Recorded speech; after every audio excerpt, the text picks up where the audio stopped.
Do you remember the magic of Toys R Us? Walking into a massive warehouse filled with every toy imaginable? The excitement of running down the aisles, staring up at shelves stacked high with board games, action figures, and those iconic pink Barbie boxes. And of course, there was Geoffrey the Giraffe, our friendly, lanky guide to this childhood paradise. For decades, Toys R Us wasn't just a store, it was an experience. It was the place where birthday wishes came true and holiday dreams were made. But then, one day, the magic vanished. The vibrant, bustling aisles became quiet, the shelves emptied, and in 2018, the unthinkable happened. Toys R Us closed its doors for good in the US. Geoffrey the Giraffe was gone. So, what happened? Who, or what, is responsible for the downfall of this retail giant? Today, we're going to investigate the case of the fallen giraffe and uncover the culprits behind the death of Toys R Us. To understand what went wrong, we need to travel back to a time before the internet, before Amazon was a household name. In the 80s and 90s, Toys R Us was the undisputed king of toy retail.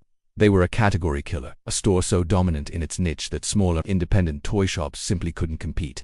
Their business model was brilliant for its time: massive stores, huge selection, and competitive prices. They bought toys in such large volumes that they could demand lower prices from manufacturers like Hasbro and Mattel, passing some of those savings on to customers. They were the Walmart of toys before Walmart became the Walmart of everything. They had it all figured out, or so it seemed. Their jingle, "I don't want to grow up, I'm a Toys R Us kid," was more than just a catchy tune. It was a cultural anthem for generations of children. The company was on top of the world.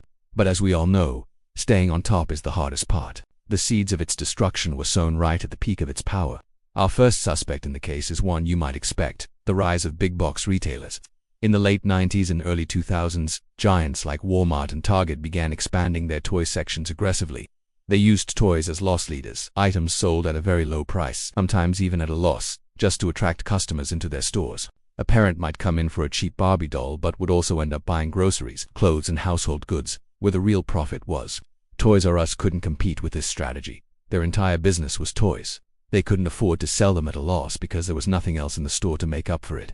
Suddenly, the king of low prices was being undercut. Customers, always looking for a good deal, started finding those deals elsewhere. The convenience of one-stop shopping was a powerful lure that Toys R Us, with its specialized focus, simply couldn't offer. The castle walls were starting to crumble, but big box stores were only part of the problem. Our second, and perhaps more lethal, suspect is digital disruption, specifically in the form of Amazon. In the year 2000, Toys R Us made a decision that, in hindsight, was a catastrophic mistake. They signed a 10-year exclusive deal with Amazon to become the toy section of the burgeoning online retailer. At the time, it probably seemed like a smart move. Let the tech experts handle the complicated world of e-commerce while Toys R Us focused on what it did best: sourcing and selling toys. Under the deal, if you went to Amazon to buy a toy, you were actually buying it from Toys R Us. But here's the catch: Toys R Us essentially gave away its own online future. They stopped developing their own website, toysrus.com, and instead directed all online traffic to Amazon. They taught an entire generation of online shoppers that Amazon was the place to buy toys. When the deal eventually soured and fell apart in court, Toys R Us was left in the dust. Amazon had spent a decade learning the toy business, collecting valuable customer data, and building its own relationships with manufacturers. By the time Toys R Us tried to relaunch its own e-commerce site, it was too late. Amazon had become the new king. Now we come to our third and most complex group of suspects: the financiers, the world of private equity.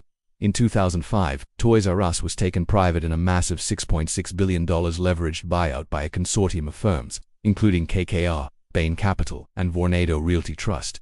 A leveraged buyout is when a company is purchased using a large amount of borrowed money, with the assets of the company being purchased used as collateral for the loan. This means that overnight, Toys R Us was saddled with billions of dollars of debt. All the money the company made from selling toys no longer went into improving stores, investing in new technology, or lowering prices. Instead, it went toward paying off the massive interest on this debt. We're talking hundreds of millions of dollars every single year. The company was in a financial straitjacket, while competitors like Walmart and Amazon were pouring money into innovation. Toys R Us was just trying to stay afloat, treading water in an ocean of debt. This financial burden starved the company of the resources it desperately needed to adapt to a changing retail landscape. So, we have a retail giant weakened by big box competitors, outmaneuvered online by a former partner, and crushed under a mountain of debt. It was a perfect storm. But there's one final element we can't ignore: a failure to evolve the customer experience. Let's be honest, in its final years, walking into a Toys R Us often felt depressing. The stores looked dated, the carpets were worn, and the shelves were often messy or understocked. The magic was gone. While other retailers were creating interactive, experience-driven shopping environments, Toys R Us felt like a relic of the 90s. They forgot that they weren't just selling products, they were selling an experience. The joy and wonder that defined the brand in its heyday had faded. They failed to give customers a reason to choose their physical stores over the convenience of online shopping or the low prices of Walmart. They forgot what made them special in the first place. The experience became a chore, not a treat. In the end, it wasn't a single villain that brought down Geoffrey the Giraffe. It was a conspiracy of culprits. Walmart and Target delivered the first blows, weakening the company's pricing power. Amazon delivered a strategic masterstroke, stealing its online future. And the private equity firms delivered the financial death sentence, loading it with so much debt that it could never recover. Finally, the company's own failure to innovate and maintain the magic of its brand was the final nail in the coffin. It sets a tragic story of a beloved brand that failed to adapt to a rapidly changing world. It's a cautionary tale for any company that thinks its dominance is guaranteed. But is the story truly over? In a surprising twist, the brand has seen a small-scale revival. You can now find Toys R Us sections inside Macy's department stores, and they have a new digital presence. It's not the giant warehouse of our memories, but it's a sign that Geoffrey the Giraffe might not be gone for good. Perhaps he's just in hibernation, waiting for the right moment to make a comeback. Will it ever be the same? Probably not. The era of the category killer toy store is likely over.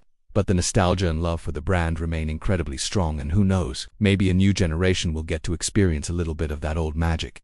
So, who killed Toys R Us?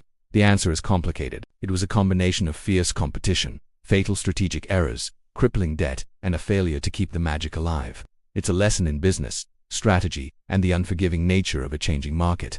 What are your favorite memories of Toys R Us? Let me know in the comments below. I'd love to read them. Thanks for watching, and if you enjoyed this deep dive, don't forget to like this video and subscribe to the channel for more stories like this one. See you next time.